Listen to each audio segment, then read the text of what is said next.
Hola Meli, ¿estás ahí?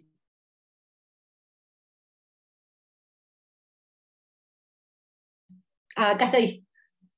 ¿Cómo andas, Melina? Todo bien. De vuelta otra vez. Tanto tiempo. Ahí se empezaron a agregar, ¿no? Porque había una nada más. Estaba Rocío. Estaba Rocío y ahora está Marcelo.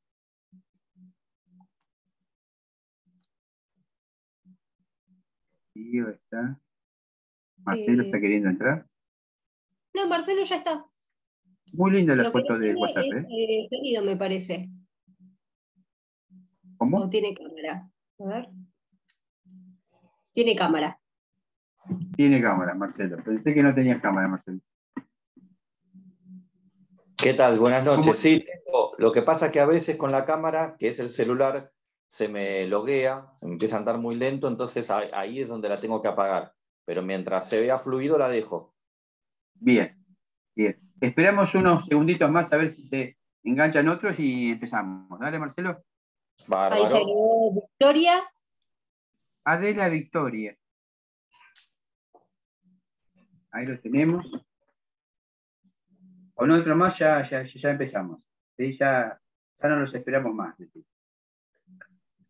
¿Cómo andas, Marcelo? ¿Bien? Muy bien, estoy tratando de encontrar la virome azul. Tengo de todos colores, pero la azul me falta.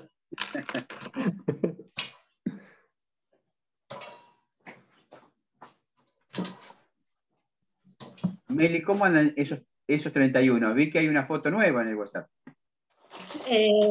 Excelente. Maravillosa. Sí, Linda sí, foto. sí. Fue con globo, guirnalda, todo, Con todo todo. hermoso. Sí, sí, había una corona de globo gigante de princesa, servilleta de La princesa, fiesta, todo. la fiesta seguía por otro lado después, pero Claro, pero al principio era todo de princesa. a ver cuántos somos ahora. A ver, somos 5. Seguimos siendo 5. Eran como los segundos 15, con un año más. Claro. Mariel, ¿cómo anda? ¿Bien ahí? Sí, sí, estamos con mucho trabajo. La escuché contenta, que ya está bastante. Sí, estaba contenta. Sí, sí. Me Sí, dijo sí, que el 23 es el examen, ¿no? el examen. En horario de Sí. clase, supuestamente. Calculo que habría que reconfirmarlo eso. A la hora las 20 horas. Lo que había entendido en el grupo era eso. Pero me Sí, yo parece que también. hay que consultarlo, ¿no? Si no Claro, tenemos clase por el frío, no vamos a tomar a las 8. claro. Sí, vamos a venir antes. Salvo que aquel que no pueda, Habrá que esperarlo. hay que esperarlo. Sí. Pero me parece Bueno, que se podría adelantar un poquito. sí, claro. Bueno, No sé si hay que hablarlo. empiezo ya, porque si viene alguno va a venir después de las 4, acordate. Y sí, porque están. El problema que tenemos es que algunos están en la facultad presencial, en la materia que salen y se meten en esta, y los otros que tenemos, sí, es eso, porque esta es la última clase. Están saliendo de la presencialidad. ¿Por qué presencial hay? ¿Hay clases presenciales? Era optativo. Ah, el objetivo. O sea, el docente y los alumnos acordaban si se hacía presencial o no. Esta comisión quiso toda virtual, o sea que deberían tenerse que conectar todos. Los odio, los odio. Ahora los los voy a anotar a cada uno y me voy a vengar de ellos por hacerme dar en Zoom. Qué odio dar en Zoom. Bueno, empezamos, chicos. Está Rocío, Adela y Marcelo. ¿Estás ahí, Marcelo, ya con la lapicera azul? Perfecto. Ya casi sin voz, ¿no? No, lo pongo mudo para que no se escuche el ruido ambiente. Perfecto. Listo. Bueno, comenzamos. Hoy vamos a ver dos gobiernos del siglo XX, de fin del siglo XX, que son el gobierno de Alfonsín y el gobierno de Menem. Dos gobiernos extraordinarios, cada uno por sus distintos motivos, ¿sí? Por sus distintos logros. Hay que ver que el 83 es un fin de época, es la fundación, digamos, de la Segunda República. Atrás queda el proceso militar con tres consecuencias terribles, que una es la política del terror, que llevó el proceso militar, que dejó más de 30 desaparecidos, presos, torturados, exiliados. Una economía de apertura, de liberalismo absoluto, que llevó a Martínez Dios y a una deuda de casi 30.000 millones de dólares. Y la tercera consecuencia más drástica de todas ellas, a mi entender, que es la guerra de Malvinas, que produjo una derrota militar importante y que fue la consecuencia por lo cual los militares entregaron el poder. No así los militares que, fíjense que Malvinas posibilita la vuelta a la democracia, pero fíjense que los militares, tanto en Brasil como en Uruguay, como en Paraguay, como en Chile, tardaron más en entregar el poder. La derrota en Malvinas aceleró la entrega del poder. En el 83 se enfrentaron dos partidos políticos tradicionales con sus candidatos, ¿sí? Y con su folclore, el radicalismo con Raúl Alfonsín y el peronismo con un Luder, cierta forma avejentado, pero con las ganas de ser presidente que le daba ser candidato a ser peronismo, a ser por el partido peronista. Recuerden que el partido peronista no había perdido las elecciones nacionales a presidente nunca, nunca. Bueno, en el 83, sí. Consulta. En las estadísticas, Luder no venía ganando hasta que hace una manifestación con un ataúd y lo prende fuego y tendenciosamente se perdió ese porcentaje que venía. Ese es Forminio Iglesias. El del ataúd. Bien. Es interesante la pregunta que plantea. No había tantas encuestas preelectorales como hay ahora, pero sí se sabía que el peronismo tenía una cierta ventaja. Primero porque había hecho, y Alfonsín lo había denunciado, un pacto cívico-militar. Digamos, el peronismo le garantizaba a los militares que dentro de las justicias le iba a ir bien. Y eso daba un plafón importante, tenían el sindicalismo, realmente llevaban la delantera. No así, pero antes comienza una decadencia que tiene que ver con la publicidad de Alfonsín. La publicidad de Alfonsín es espectacular, ¿sí? Espectacular. ¿Qué hace Alfonsín? Por ejemplo, trata de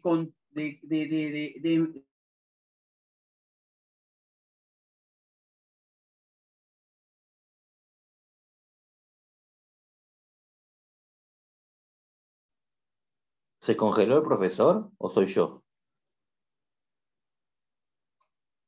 No, sí se congeló. Las imágenes son clave. Habría que conseguir esa revista porque en una calle viene toda una manifestación. Doctor, se cortó 2 minutos. ¿Cómo? Quedó pixelado y se cortó los últimos 2 minutos. Bien, vuelvo. En el 83 no había tantas encuestas como ahora, pero sí llevaba una leve ventaja. ¿Sí? El peronismo llevaba una leve. Lo que Alfonsín plantea es una lucha de imágenes. ¿Sí? Y eso tiene que ver no con Alfonsín, sino con la gente que lo rodeaba. Me imagino que la gente que llevó adelante la publicidad de la Unión Cívica Radical. Y plantearon varias estrategias juntas donde mostraban a un peronismo yendo por la calle y a un radicalismo yendo por la calle. El radicalismo, ¿qué iban? Iban niños, familias, ancianos caminando tomados de la mano. Y por otro lado planteaban al peronismo, por ejemplo, yendo por la calle con bombos, vincha, realmente era contrastar lo bueno y lo malo. Es decir, si vos elegís esas imágenes, así, decís, bueno, esta calle, este desfile me está llevando al caos y la otra me está llevando a un país mejor. Eso era la lucha de imágenes. Y bueno, tiene la suerte de que en ese último acto donde Herminio Iglesias prende fuego un cajón, bueno, todo eso, creo que en lo último Alfonsín revierte esa tendencia que había que ganaba el peronismo. Y ganar las elecciones, históricamente el peronismo es derrotado por primera vez en las elecciones libres, y para la Argentina la historia es posible, el futuro es posible. Y el gobierno de Alfonsín, que era un gobierno de unidad, un gobierno de recuperación democrática, un gobierno que se plantea frente como un nuevo Estado de Derecho, lo primero que hace es pone ciertos estamentos donde se plantea objetivos, ¿sí? El primer objetivo tiene que ver con las relaciones exteriores. Alfonsín quería, aunque Chile tuviese un dictador, quería mantener la paz. ¿Por qué? Porque el proceso militar casi entró en una guerra con Chile por cuestiones limítrofes, que hizo que interviniera el Papa, misiones diplomáticas con el Papa, ciertos tratamientos, y puso a la consideración pública un tratado de paz con Chile, donde definía que era la paz o era la guerra. Dante Caputo defendió esa posición, y por otro lado la defendió el senador Sadi, que era un senador por Catamarca, y realmente veías dos modelos distintos. Bueno, esa votación que expuso públicamente Alfonsín, esa consideración que le hizo al público, la ganó por un 80%. En noviembre del año 84 se firma el Tratado de Paz con Chile, donde el canal de Beagle ahora tiene una solución. El otro logro internacional en las relaciones internacionales que tuvo, dio el puntapié inicial para el Mercosur. ¿Sí? Fue Alfonsín el que proyectó una idea de establecer un mercado común. No se logró el mercado común, pero digamos, algo que tiene que ver con la aduana se logró. Un convenio aduanero de ciertos productos, de cierta circulación, se va a lograr. Y por último, Alfonsín se veía como partícipe de la socialdemocracia, no quiso estar ni del lado de Estados Unidos ni del lado de la Unión Soviética. Acuérdense que existía la Guerra Fría en estos momentos, y se puso del lado de los países no alineados. Eso en cuanto a las relaciones exteriores en el gobierno de Alfonsín. Ahora vamos a ver que le fue, digamos, bastante bien dentro de las relaciones exteriores, con un ministro sobresaliente como fue Dante Caputo. En cuanto al tema sindical, era una cuestión bastante urgente, y ahí no le fue tan bien. Tenemos que Alfonsín desde el principio quiso establecer una nueva ley que regulara la democratización y la libre sindicalización de los trabajadores a los sindicatos o a las asociaciones sindicales. Bueno, eso con el ministro Mucci, que sacó una ley para tal caso, no lo logró. Fracasó con esa ley. Es más, la CGT Brasil, liderada por ese entonces, era por el sindicalista Saúl Ubaldini, le formalizó durante todos sus años 13 paros nacionales. Por lo tanto, el sindicalismo con Alfonsín y el sindicalismo no tuvieron una buena relación. Lo que sí vamos a ver, un gran éxito en un comienzo y un gran fracaso en el final, es en el aspecto militar. Alfonsín, recuerden que hacía la campaña recitando, finalizando sus discursos con el preámbulo. ¿Y qué significaba eso? Bueno, que era la vuelta al Estado de Derecho.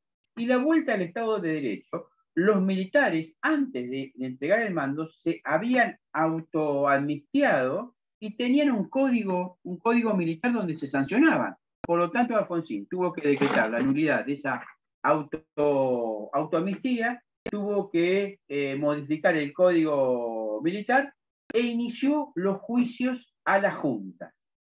¿Sí? Esos juicios que se transmitieron por el canal abierto, y además dio el puntapié para la creación de la CONADEP como Sábato como presidente. En pocos meses hace un libro con un resumen de todas las atrocidades que ustedes ya conocen, que se llamó el libro Nunca Más.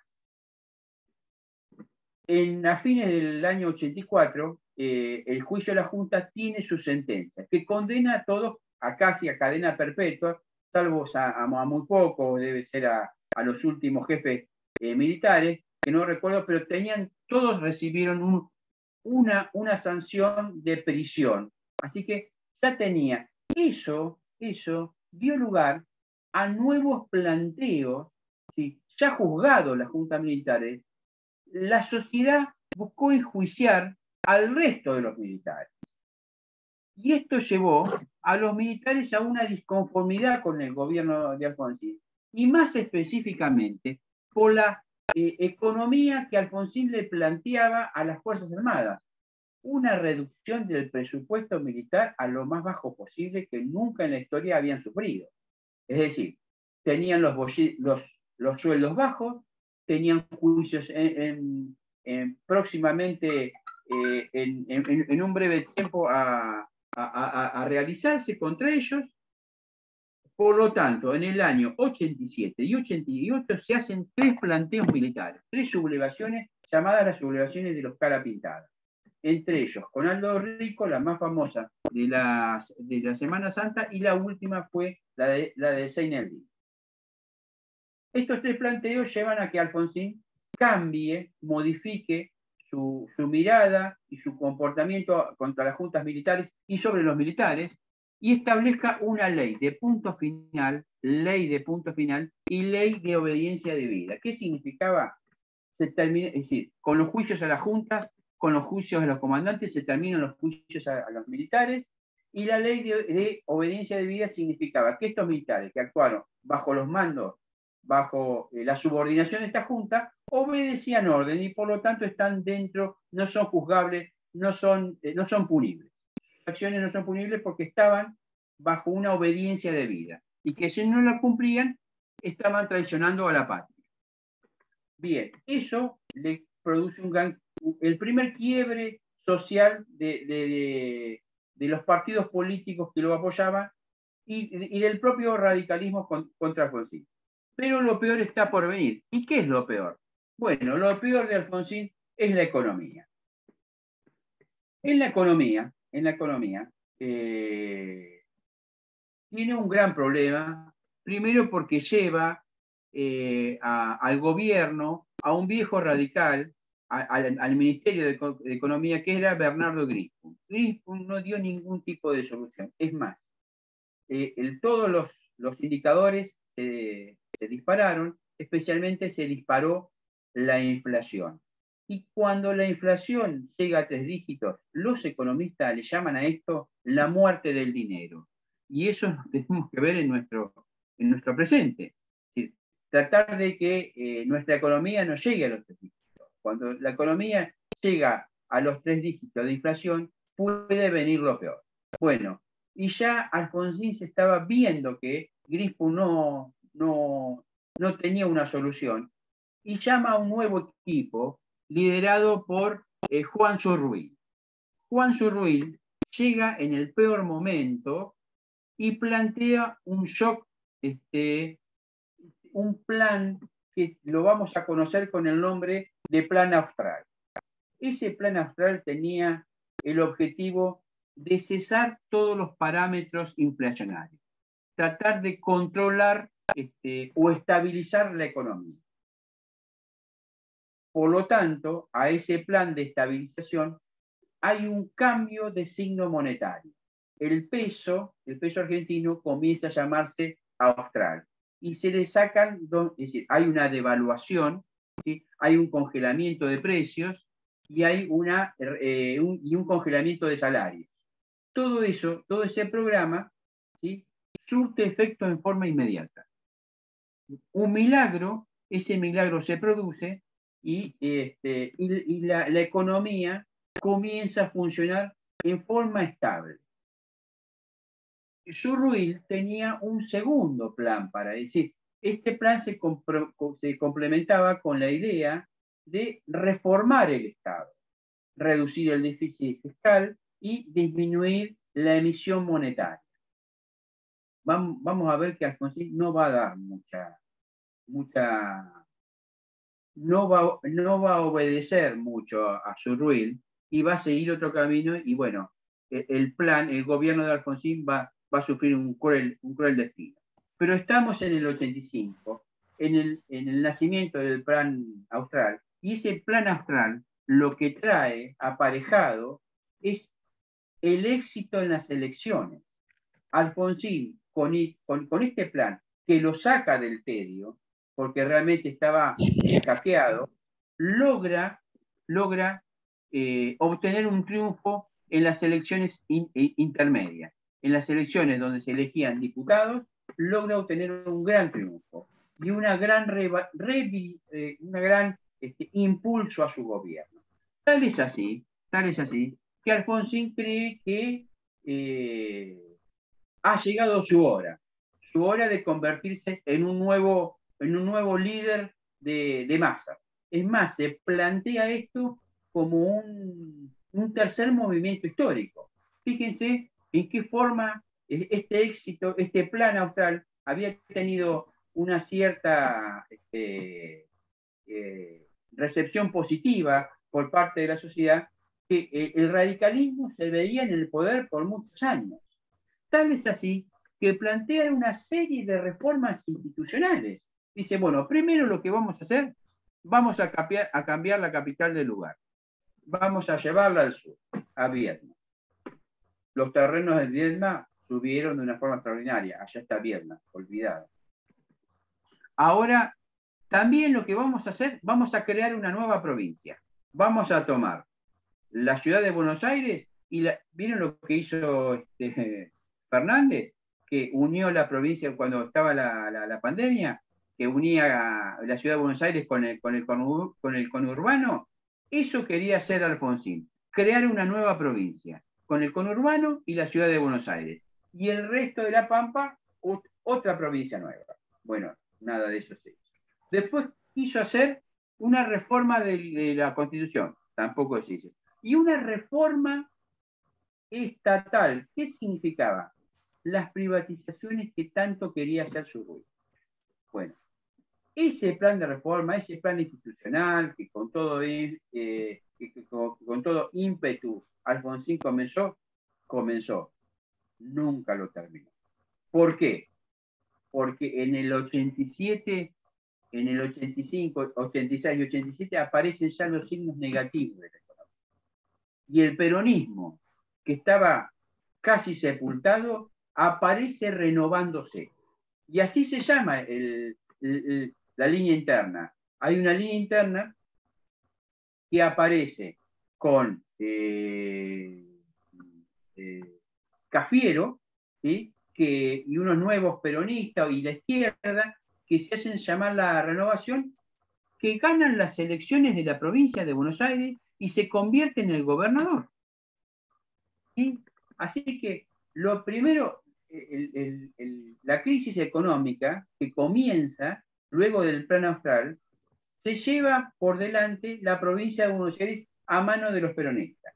Es más, Alfonsín teme que esta cara renovada y esta cara racional, porque ¿qué significaba Cafiero? Era el peronismo racional, era el peronismo que quería plantear algo de acuerdo a los tiempos, un peronismo que quiere adaptarse al mundo nuevo que se venía dando con la caída del muro y con las reformas que planteaban los estados occidentales, tanto Francia como España, y las propias reformas que había en la URSS, ¿sí? Ya la URSS había dejado de existir y Rusia aparecía con unas reformas estatales muy importantes, donde privatizaban ciertas empresas. Quiere decir que el muro de Berlín había caído, el socialismo había muerto y ya el capitalismo era lo único que había en el horizonte. Este peronismo renovador se proponía eso. Y Alfonsín vio que, dice, estos nos van a ganar las elecciones, yo tengo que hacer que el peronismo tenga el peor candidato posible. ¿Y qué hace? Favorece la llegada a la interna peronismo de un gobernador que en su momento causaba risa, que era Carlos Menem. Carlos Menem, ustedes lo tendrían que haber visto en la década del 80, viajando a Buenos Aires en avión privado, con sus sacos color blanco y zapatos color blanco. Bueno, realmente verlo a Menem, bueno, era como ver hoy, qué sé yo, a un extraño llegando a la política. Y Alfonsín dice, bueno, la sociedad, cuando vea la imagen de Menem, va a ver la imagen de ese peronismo que quemó el cajón. Y si nosotros hacemos algo bueno en la economía o algo más o menos bueno, vamos a ganar de vuelta las elecciones. ¿Sí?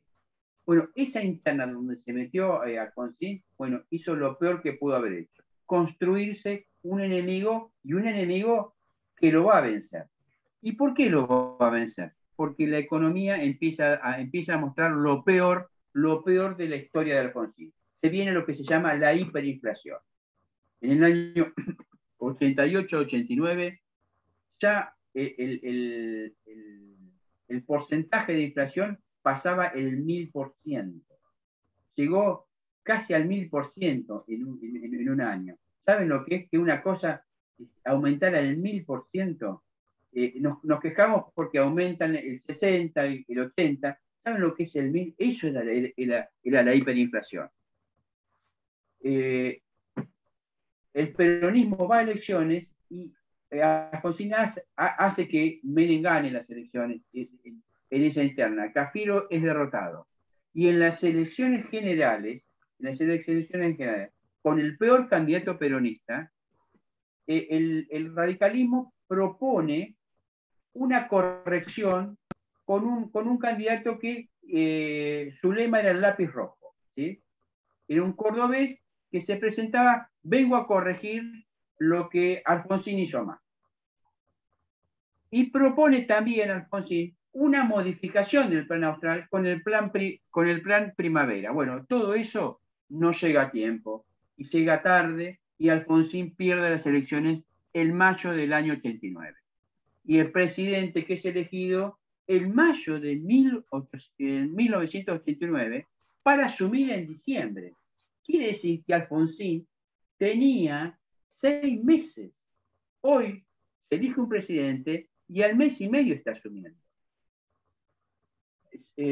Acá tenemos la democracia que recién se inicia. Tenía estos tiempos, pero eran mucho, medio año. Medio año con un presidente que había sido derrotado y que iba a asumir otro. Así que vamos a ver que muy cerca de la intendencia donde estaba Duhalde, comienzan a haber ciertos desórdenes en el conurbano, ciertos levantamientos, cierto toma de supermercados, asalto a supermercados, asalto a distintos, y Alfonsín en menos de un mes renuncia en forma anticipada, y Menem asume como nuevo presidente.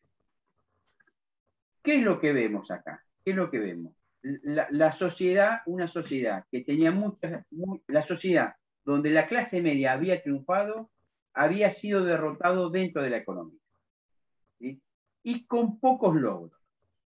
Había un juicio de las juntas militares que había sido abandonado por los levantamientos que tuvo. ¿Sí? La ley de punto final y la ley de obediencia debida. Y solamente tenemos 2 leyes que pude rescatarle, que son interesantes para tenerlas presentes, que es la ley 23.264, que es la patria potestad compartida, y la ley 23.515, que es la ley de divorcio. El divorcio regresa con el gobierno de Alfonsín. Acuérdense que el peronismo lo había puesto en el momento de salida, pero como una guerra contra la iglesia. Acá se instituye por primera vez el divorcio vincular en Argentina. El Código Civil no lo preveía, sino que tenía la separación personal. Bien, ahora, con esas modificaciones, tenemos un nuevo presidente en el año 89, que es Menem. Ese peronismo, ¿sí?, que Menem proponía un peronismo tradicional, se cambia de un día para otro. Menem produce un giro ideológico que nadie esperaba o que muy pocos esperaban, y se vuelca totalmente a entregar el gobierno a un ala liberal que el peronismo no tenía, pero que sus socios, sus nuevos socios, que ahora invita, que es la UCD, sí comienzan a tomar partido. Y el peronismo, ¿sí?, el peronismo de Menem, no hay que juzgarlo tanto de una manera moral, ¿sí?, porque ahora lo que vamos a ver, va a haber una serie de hechos de corrupción que son terribles y que son muy evidentes y que son hasta pornográficos, por decirlo de alguna forma. Lo que Menem logra es una reforma liberal capitalista, la reforma liberal capitalista más grande del siglo XX. Les guste o no, a algunos les va a gustar, a algunos no les va a gustar lo que hace Menem, pero Menem lo que hace es lo que Roca hubiese hecho. Es más, Menem se veía como un Roca. Menem estableció, y ahora la vamos a ver, la reforma liberal capitalista más importante que tuvo el siglo XX en la Argentina. ¿Qué le faltó a Menem? Es decir, Roca, ¿cuál es el éxito de Roca? Que Roca convirtió a la Argentina en un país poderoso, con una sociedad pobre, pero un país rico. Menem iba camino a eso, lo que no tuvo es tiempo. Lo que tuvo Roca y Rosas. Menem no tuvo ese tiempo, ¿sí? Menem se enamoró de una convertibilidad que no tenía que haberse enamorado y se quedó pegado a eso, y eso transformó en fracaso lo que tendría que haber sido victoria del sistema. ¿Y en qué consistía esta reforma? Porque Alfonsín, cuando el Plan Austral, Terraño, ¿sí?, un ministro de él, había planteado la reforma del Estado privatizando ciertas empresas. Y el peronismo menemista de ese momento, se opuso en el Senado. Es más, el hermano de Menem se oponía. Ahora había un cambio de clima y había otras cosas más. Había corrupción también. Pero eso no lo vamos a ver porque si no vamos a ver que estamos criticándolo moralmente a Menem, nada más. Y lo que queremos hablar de Menem es si su reforma es válida o no es válida. Y eso tiene que quedar en juicio de todos ustedes, ¿sí? Porque hablar de la reforma de Menem se puede hablar, pero después hay que valorar la reforma. Y bueno, esto es malo, ¿por qué? O esto es bueno, ¿por qué? ¿Sí?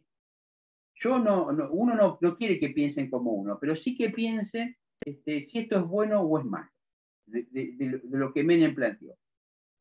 Para mí es una reforma altamente positiva, transformada en un desastre porque Menem se enamora de una ley de convertibilidad que lo lleva a la crisis total.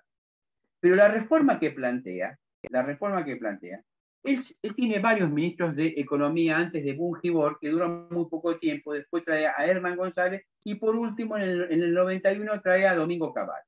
Cavallo trae esta serie de reformas. Primero, la convertibilidad. ¿Qué es la convertibilidad? Un plan como el Austral. Tratar de estabilizar la economía. Bajar los niveles de inflación, cambiar el peso de nominación. El Austral ahora es corrido por la nueva denominación del peso. ¿Sí? Ahora el austral cambia de nombre y se cambia al peso. Hay una devaluación, se quitan unos ceros. Si ustedes pueden ver los billetes de esa época, había billetes de medio millón de pesos, de medio millón de australes. ¿Sí? Se quitan 2 ceros, se establece la paridad entre el peso y el dólar, ficticia, pero ley, se prohíbe la indexación, se prohíbe emitir dinero, se prohíbe el déficit fiscal, se prohíbe. Se trata de reducir el déficit fiscal. ¿Y cómo se reduce el déficit fiscal? Bueno, privatizando, según el ministro Dromi, todo lo que el Estado tenga en sus manos. El Estado no tiene que tener nada en sus manos, decía el ministro Dromi. Y privatizan Encotel, Telefónica, YPF, Aerolíneas Argentinas, yacimientos carboníferos fiscales, todos los servicios de agua, todos los servicios de gas, todos los servicios de energía eléctrica. Crean las AFJP, sacan del medio a la Junta Nacional de Granos, a la Junta Nacional de Carne, crean una reforma de la educación. Plantean una serie de reformas donde el Estado se queda reducido a casi a la nada. Y todas estas reformas plantean una serie de subsidios a aquellos que quedan sin trabajo, un tipo de indemnización. Los ferrocarriles argentinos, me olvidaba de eso también. Aerolíneas, no sé si lo dije. Bueno, todo eso queda en manos privadas. Menem trataba de crear un Estado capitalista liberal para competir no solo en América Latina, sino en el resto del mundo, produciendo algo más que granos y carne.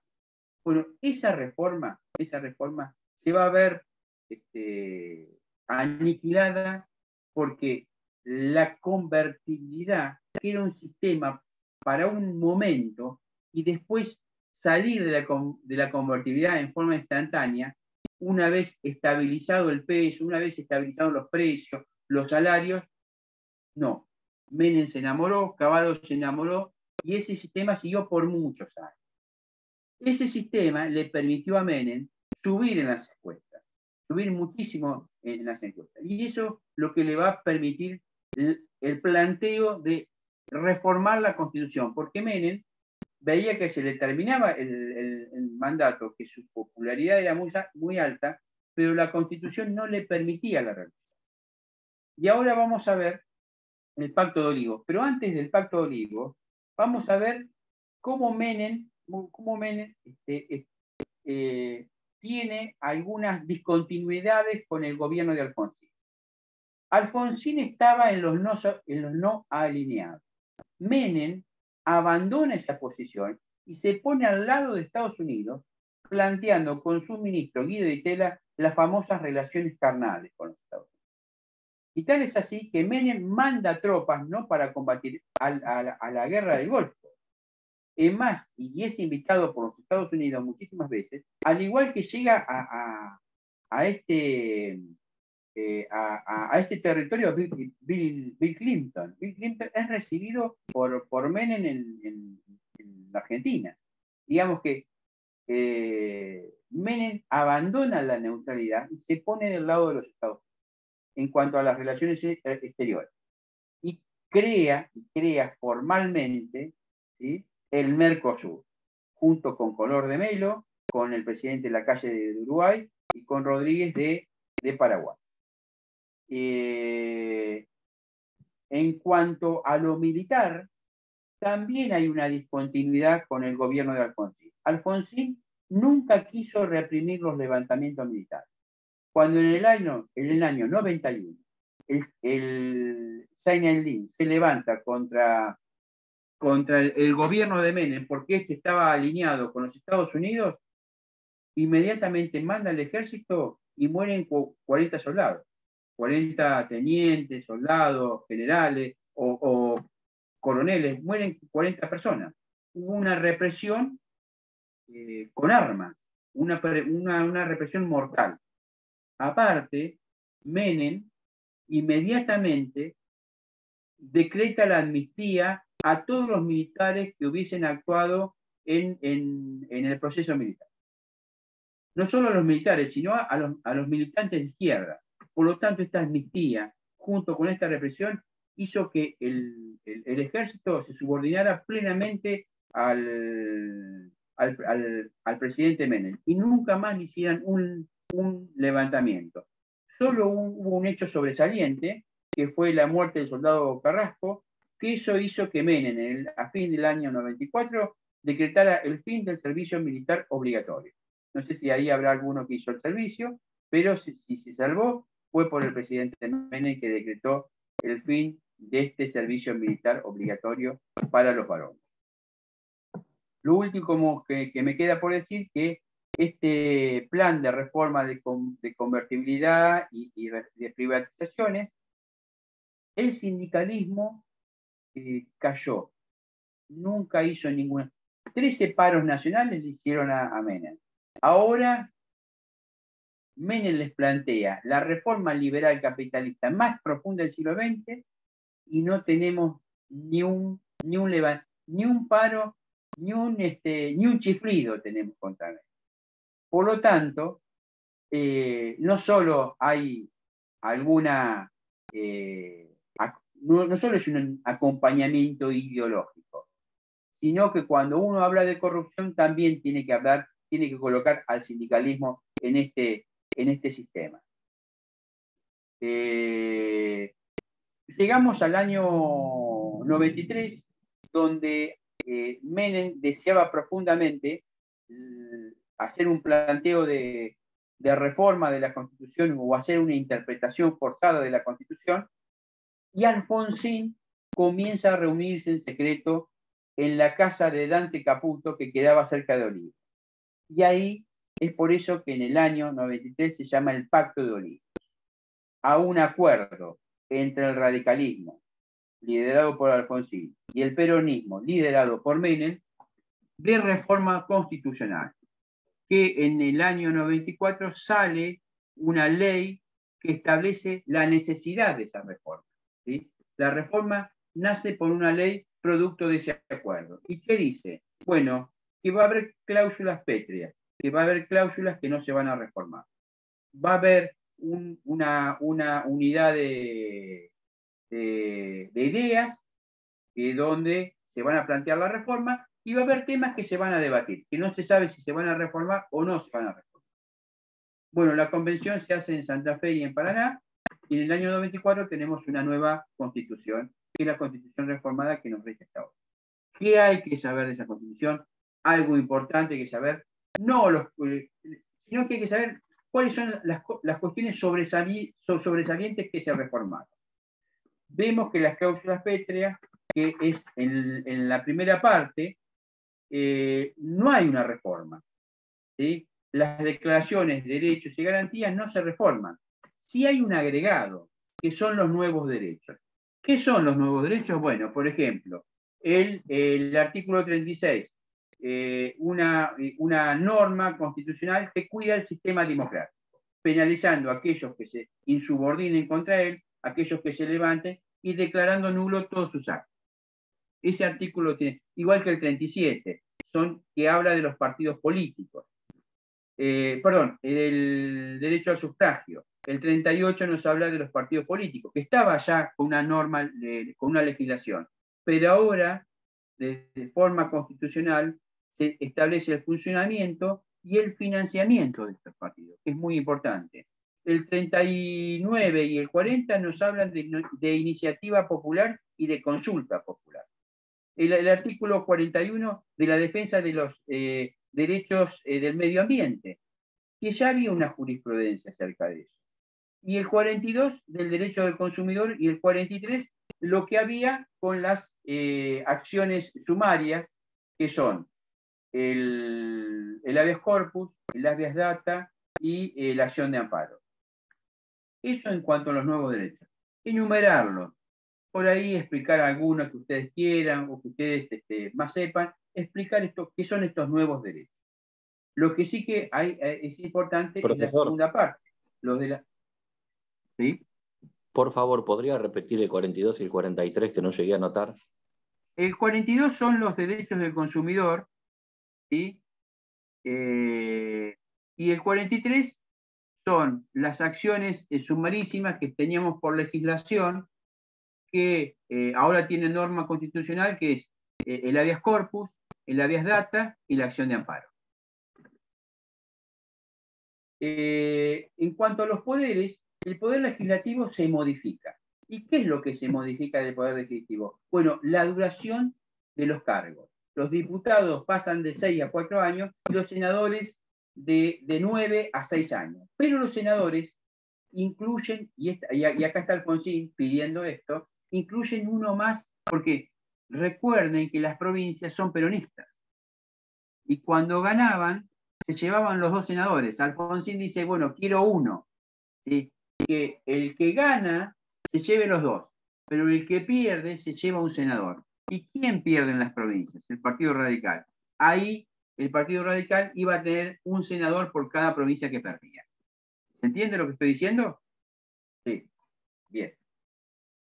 Después, dentro de este poder legislativo se crea la Auditoría General de la Nación, que es un órgano de control externo del Estado, un control legal, ¿sí? No es un órgano que realiza un juicio, sino que realiza un control en cuanto a si se hicieron los pasos legales para ciertas compras, para ciertos procedimientos. Y la presidencia está en manos de la oposición. Después otro órgano que está, que es el Defensor del Pueblo, que es una autoridad que defiende los derechos y garantías constitucionales de los ciudadanos frente al poder del Estado. Después, dentro del Poder Ejecutivo, tenemos un miembro nuevo, que es el jefe de gabinete, que tiene algunas funciones que antes tenía el presidente, pero son funciones normales, de firmas de decreto, de explicaciones, de explicaciones frente al Congreso. Lo más importante que hay dentro de este Poder Ejecutivo es que el presidente se va a elegir en forma directa, ¿sí? Se va a elegir de forma directa. Y se va a elegir en principio por la mayoría de votos. Aquel que logra el 50% de los votos obtiene el cargo de presidente. Pero va a haber otras circunstancias que se va a llamar balotaje, ¿sí? Que se va a poder elegir el presidente sin el 50%. ¿Y cuándo se puede elegir un presidente teniendo menos del 50%? Cuando la primera minoría obtiene más del 45%. ¿Qué significa? Que aquel partido que no obtuvo más del 50%, pero sí que ganó la elección por más del 45%, ya esa fórmula es electa presidente. Hay otra circunstancia donde se elige presidente sin el 50%. Es cuando el que gana la elección obtiene entre el 40 y el 45% y le sacó al segundo más de 10 puntos. En todas las circunstancias que no sean estas tres, ¿sí? Siempre va a haber segunda vuelta entre el primero y el segundo. ¿Se entiende? La elección de presidente cambia rotundamente. Siempre se elegía el presidente por más del 50% de los votos. Bueno, se sigue eligiendo de esa misma forma. Esa es una primera opción. Hay otra opción que se puede dar, dice la norma constitucional, si el presidente, si la fórmula que gana, la gana por más del 45% de los votos. Bueno, ahí también tenemos una fórmula presidencial ganadora. Y también una tercera opción, que no saca el 50, pero saca entre el 40 y el 45 y le saca 10 puntos al segundo. Bueno, ahí también hay una fórmula presidencial ganadora. Salvo esas tres cuestiones, aquellos que no tienen estos resultados, siempre va a haber una segunda vuelta entre el primero y el segundo. ¿Sí? Ahí se llama el balotaje. Hay una segunda vuelta, una nueva elección, no con el resto de los participantes, sino con el primero que sacó, que seguramente que sacó el 38%, y el segundo que sacó el 25%. ¿Sí? ¿Por qué hay segunda vuelta? Porque no tuvo más del 40. Le sacó más de 10 al segundo, pero no obtuvo entre el 40 y el 45. ¿Cuánto obtuvo? 38. Disculpe, profesor. ¿Quedó claro eso? Sí. Sí. Y además, la reforma plantea lo mismo que planteaba la Constitución anterior. Digamos, el presidente puede ser reelecto. La Constitución del 53 planteaba la reelección en forma discontinua. Era electo un presidente, descansaba un periodo y volvía en otro, como lo hizo Roca, como lo hizo Hipólito Yrigoyen. Ahora, Menem plantea algo parecido al del 45. Hay una reelección continua, pero por un solo periodo. Menem quería una reelección eterna, como era en la provincia de La Rioja. Él tenía una reelección continua, digamos. Siempre podía ser reelecto, eternamente. Bueno, Alfonsín se la concedió, pero por un solo periodo. Tenía que descansar otro. ¿Sí? Tenía que descansar otro y volver, después de un descanso, a ser reelecto si es que quería y si es que podía. Esta es la reforma. Bueno, y después en la parte judicial se crea el Consejo de la Magistratura, que es un órgano que sirve para dos cuestiones. Un órgano conformado por miembros del Poder Ejecutivo, Legislativo, por parte de los jueces, por parte de los colegios de abogados, por los círculos académicos. Y ese órgano que se forma tiene dos cuestiones importantes. Elegir los jueces y manejar el presupuesto del Poder Judicial, que es nada más y nada menos que eso. Y después, dentro de este ámbito, se crea el Ministerio Público, que se subdivide el Ministerio Público Fiscal y el Ministerio Público Pupilar. Esta es la reforma del 94. Esta reforma le permitió al Menem ser reelecto por segunda vez por el triunfo que tuvo con su reforma económica, con el plan de convertibilidad. Y Alfonsín, que fue muy duro con Menem desde un principio, ¿sí? La sociedad lo castigó. Sí, Alfonsín, al radicalismo lo castigó muy severamente. En estas elecciones que se presentan, no solo van a perder un gran caudal de votos, ¿sí? Sino que van a estar ocupando el tercer lugar. El segundo lugar va a ser ocupado por un grupo nuevo que se va a llamar el Frepaso, compuesto por dos líderes importantes, que es Octavio Bordón y el señor Álvarez.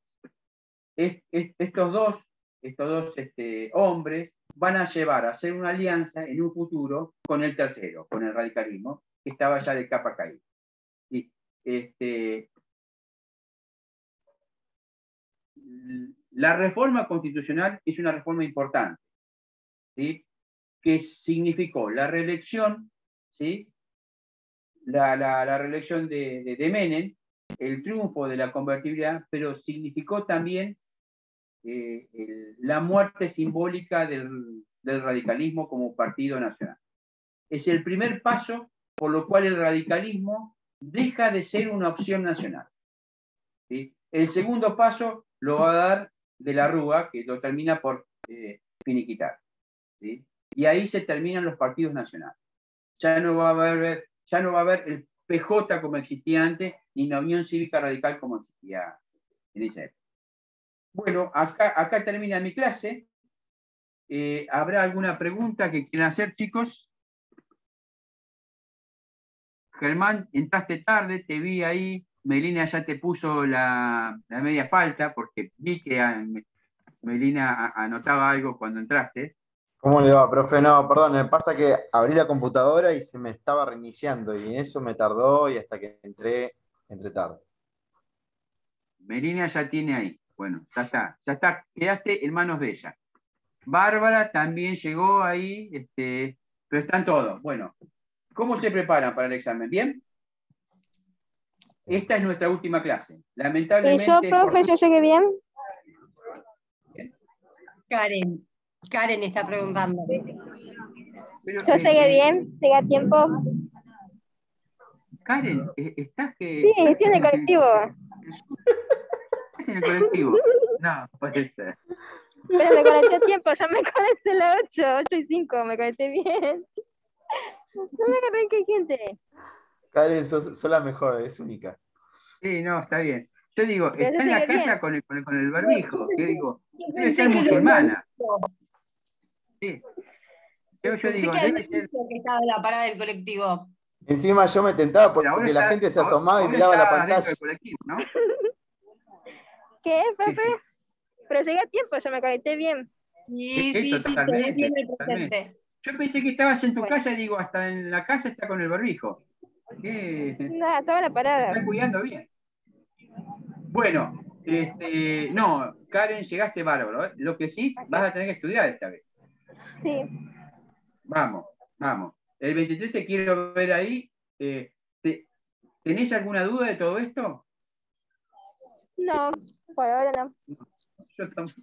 ¿Alguien, chicos, ustedes tiene alguna duda acerca de todo esto? Repasen. El plano astral y la ley de convertibilidad. ¿Sí? Temas para estudiar. Plano astral y la reforma del 94. Reforma del 94. Lo sobresaliente de eso. Lo más Miren que la reforma tiene muchísimo. No se le va a preguntar a las facultades nuevas que tiene el Congreso y la Cámara de Diputados.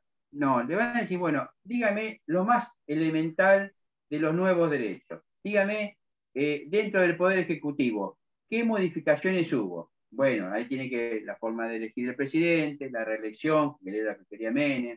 Dentro del Poder Legislativo, bueno, la Auditoría General de la Nación. Dentro del Poder Judicial, bueno, la magistratura, todo eso, más o menos, la reforma del 94, se va a preguntar mucho. ¿Sí? ¿Entendió?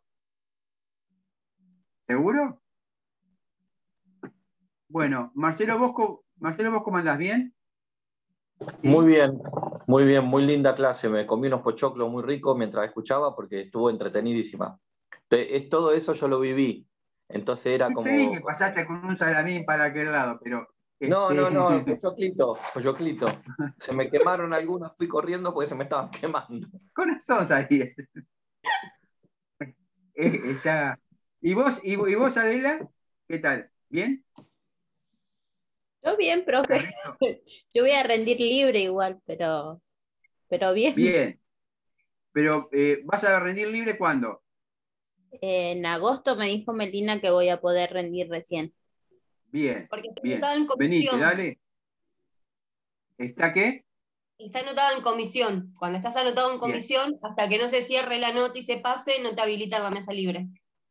Ah, no le habilitan la... Bien, Ujú. bien, perfecto. Y después está Karen. ¿Y Bárbara? ¿Qué tal vas, Bárbara? Bien, bien, yo también rindo junto con Adela, libre en agosto. ¿En agosto rinden las dos? Bueno, ¿sí? ¿Qué fecha hay? ¿No era en julio que está no, julio es el recuperatorio. El 1 de julio es el recuperatorio. Que pasan las notas y podemos rendir. Porque nos tienen que Bueno, dar de bueno. baja del SIU. ¿Tienen el celular nuestro? Sí. Sí. ¿Sí? Bueno, mándenme un mensaje cuando estén por rendir, así yo me voy a esa mesa. ¿Sí? Bueno, ¿Se van a acordar de enviarme un mensaje? sí. Sí, sí, Bueno, perfecto. lo pongo en el papelito así en mi anotador de la pared. ¿Cómo no? Dale, Bárbara. Envíame un mensaje que voy a estar presente en esa mesa, para que estés junto con Adela. También Sí. va a estar Eli, que tuvo problemas de conexión, no se pudo conectar, mandaba mensajes que no podía entrar. También va a rendir libre ella. Bueno, entonces vamos a estar con las tres. Bueno, chicos, ha sido un gusto estar con ustedes. Me he divertido mucho. Lástima que no nos pudimos desarrollar con mucho frío. Hubiese sido bárbaro estar en la otra parte del año que hace un poquito más de calor. Y que las noches son más lindas. Bueno, Meli, gracias por todo, vos también. Gracias por tu ayuda, gracias por las clases que diste y por tu paciencia, y la paciencia de todos. Gracias, profe. Gracias por todo. Muchas gracias. Chicos, Gracias, profe. nos vemos el 23 y las otras chicas nos vemos en agosto. Karen. Hasta No, luego, presenciar, Karen. los exámenes de ahora del 23 se pueden presenciar aunque no rinda. Sí, claro, vengan.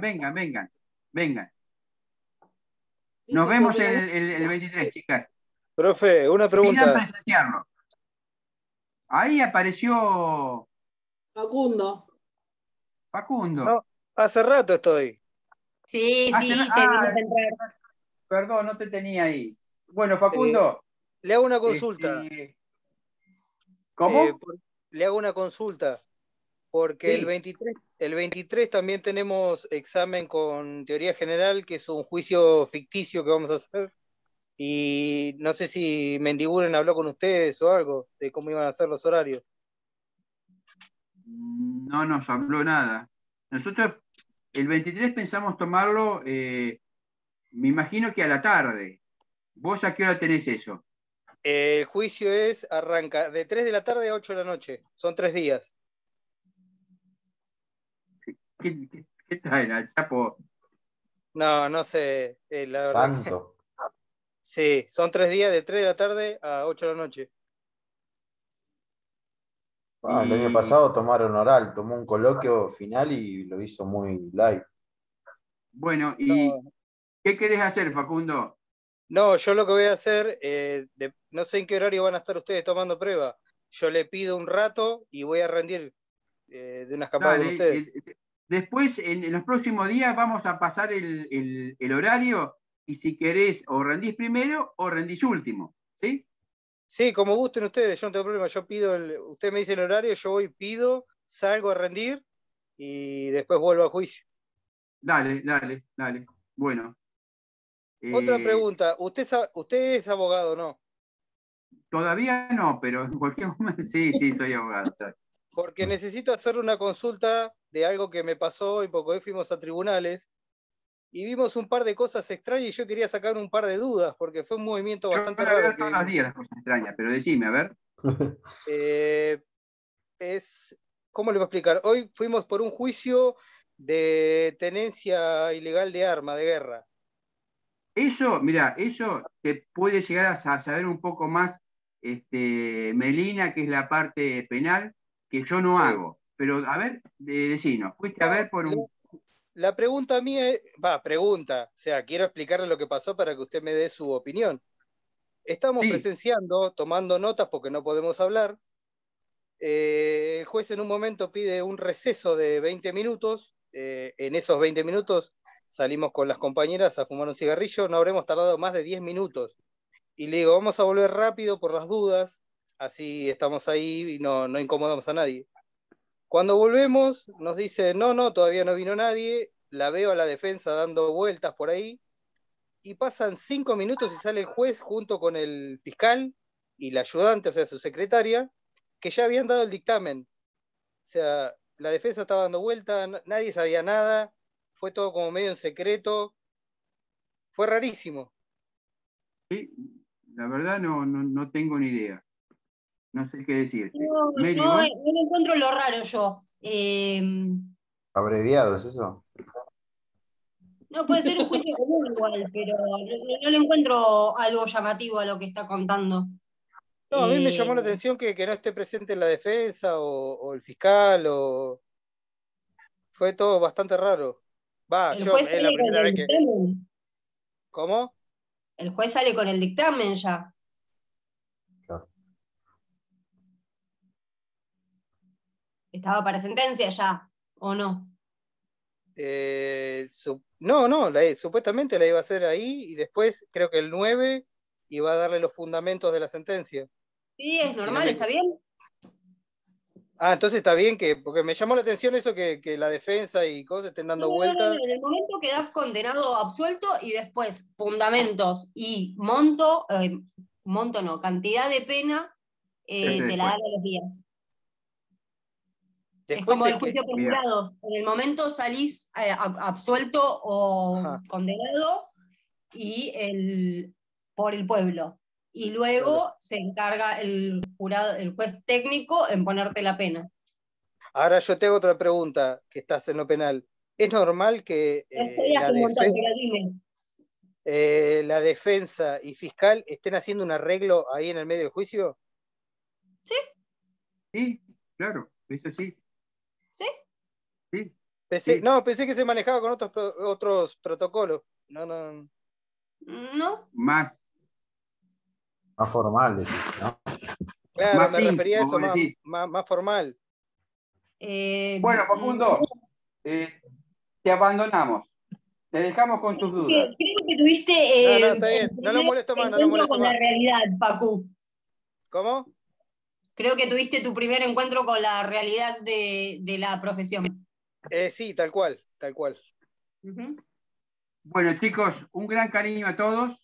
Cuídense y nos vemos el día 23 todos. Gracias por estar. igualmente. Profe, gracias por todo. Gracias, profe, chao. Chao, Germán. Chao, Bárbara. Chao, Facundo. Chao, Meli. Chao, Chao, Karen. Adela. ¿Quién me falta más? Chao, Karen. Chao, Karen. Suerte. ¡Ay, lo que es ese gato! Hermoso ese bicho. La mía se escapó, no quiso dar la cara hoy. Los dejo, los abandono. Nos Un vemos, besote. profe.